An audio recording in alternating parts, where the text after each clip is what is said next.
आज हम लोग इस वीडियो में दो फ्रेजल वर्ब्स पे बैक और कट बैक इन्हें सीखेंगे। So are you ready?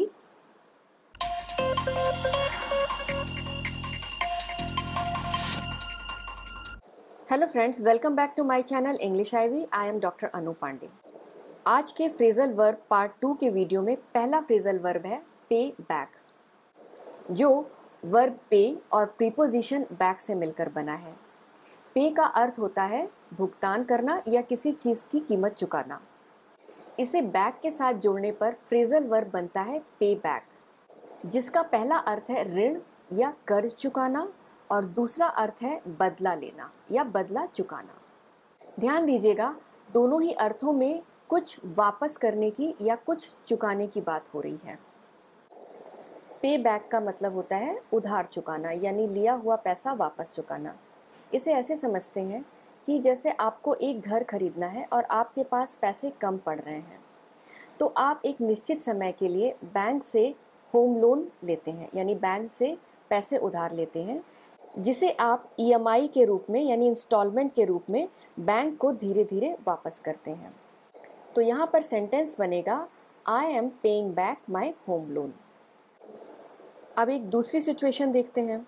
आपको फीस भरनी है और आप अपने दोस्त से कुछ समय के लिए पैसे उधार लेते हैं, जो आप बाद में पूरा वापस कर देते हैं। तो यहाँ पर सेंटेंस आएगा I paid back the money. So उधार वापस करने के लिए वी यूज़ पे बैक। आइए अब देखते हैं इसका यूज़ सेंटेंस के रूप में कैसे करते हैं।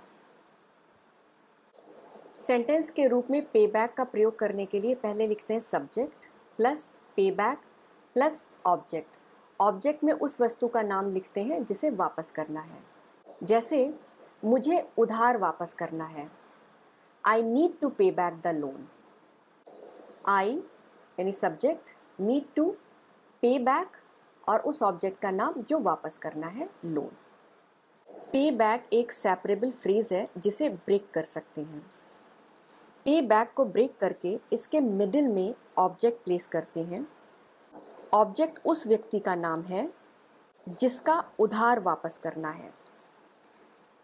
तो सेंटेंस में इसका यूज़ इस तरह किया जाता है सब्जेक्ट प्लस पे प्लस समवन यानी उस व्यक्ति का नाम जिसका उधार वापस करना है plus back.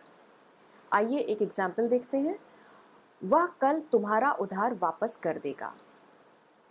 He will pay you back tomorrow.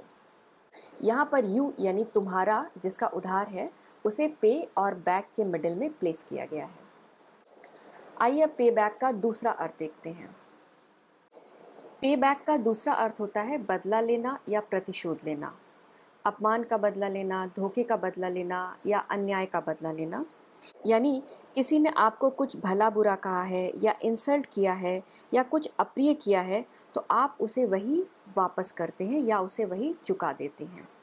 Sentence के रूप में इसका यूज़ कैसे किया जाता है, चलिए देखते हैं।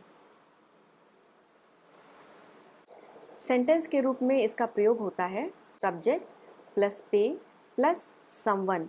यहाँ पर उस व्यक्ति का नाम लिखा जाता है जिससे बदला लिया जाना है या जिसका बदला चुकाया जाता है, प्लस बैक प्लस फॉर और प्लस रीज़न, यानी क्या कारण था जिसकी वजह से बदला लिया गया है या बदला चुकाया जा रहा है। आइए सेंटेंस में इसे देखते हैं। उसने जो किया उसका मैं उससे बदला लूँगा। I will pay him back for what he did. यहाँ पर हिम यानी कि जिससे बदला लेना है, उसे पे और बैक के मिडिल में रखा गया है। आइए एक और एग्जाम्पल देखते हैं। वे तुमसे अपने अपमान का बदला लेंगे। They will pay you back for insulting them. इस तरह हमने अभी पे बैक के दो मोस्ट कॉमन यूजेस देखे। पहला उधार वापस करना और दूसरा बदला लेना या प्रतिशोध लेना।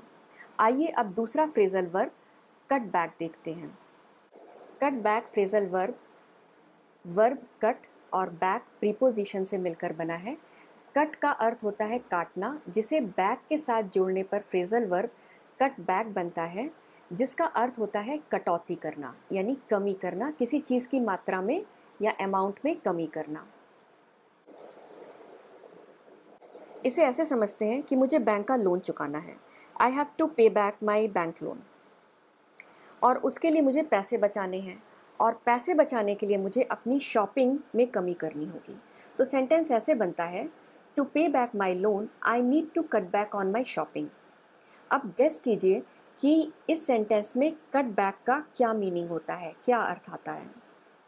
कट बैक का यहाँ पर अर्थ है टू रिड्यूस, कम करना, किसी चीज़ की मात्रा में कमी करना, या डिक्रीज़, किसी चीज़ को घटाना, किसी चीज़ के उपयोग में कमी करना या किसी चीज़ के प्रयोग में कमी करना।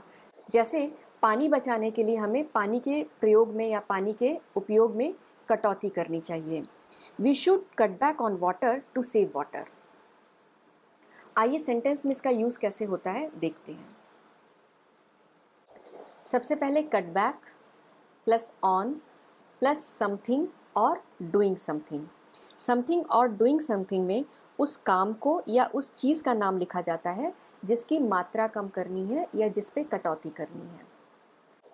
फॉर एग्ज़ाम्पल, मुझे प्रोसेस्ड फूड्स पर कटौती करनी होगी या कम करना होगा। I need to cut back on processed foods. Cut back plus on plus processed foods, यानी जिस चीज़ की मात्रा में कमी करनी है। इसका दूसरी तरह से प्रयोग किया जाता है, कट बैक प्लस समथिंग। यहाँ ऑन का प्रयोग नहीं किया गया है, क्योंकि ऑन का प्रयोग ज़्यादातर वहाँ किया जाता है जहाँ पर कमी थोड़ी मात्रा में करनी है, और जहाँ कमी या कटौती भारी मात्रा में करनी है वहाँ पर कट बैक के तुरंत बाद समथिंग का प्रयोग किया जाता है। उदाहरण देखिए, मैं पढ़ाई पर ध्यान देने के लिए स्क्रीन टाइम कम करने की कोशिश कर रहा हूँ। I am trying to cut back screen time to focus on study. यहाँ पर कट बैक के तुरंत बाद ऑब्जेक्ट का प्रयोग किया गया है, यानी स्क्रीन टाइम लिखा गया है, क्योंकि यहाँ पर कमी ज़्यादा करनी है। स्क्रीन टाइम का यहाँ मतलब किसी स्क्रीन जैसे टीवी, कंप्यूटर, मोबाइल या टैब को देखने में बिताया गया समय उससे है।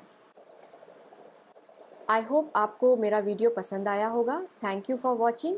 मेरे चैनल को लाइक, सब्सक्राइब और शेयर ज़रूर कीजिए। थैंक्स अगेन, धन्यवाद।